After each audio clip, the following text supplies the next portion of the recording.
Bago tayo mag-compute, tandaan natin na may derating factor ng wire. Ito ay safety factor na dapat ay sa alang-alang sa wire computation.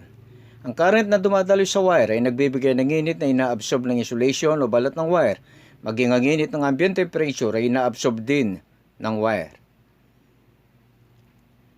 Kaya sa computation na gagawin ay hindi natin kukunin ng 100% ang positive ng wire kundi 80% lang para safety ang ating wire at hindi ito madegrade o masunog.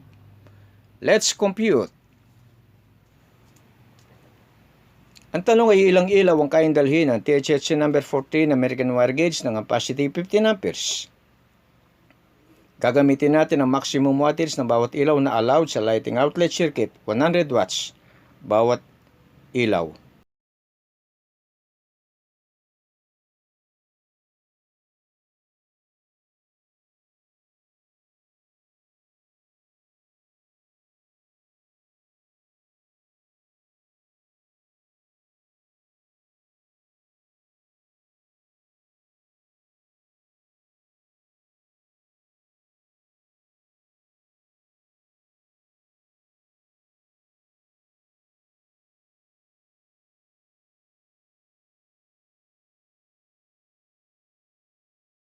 Muna.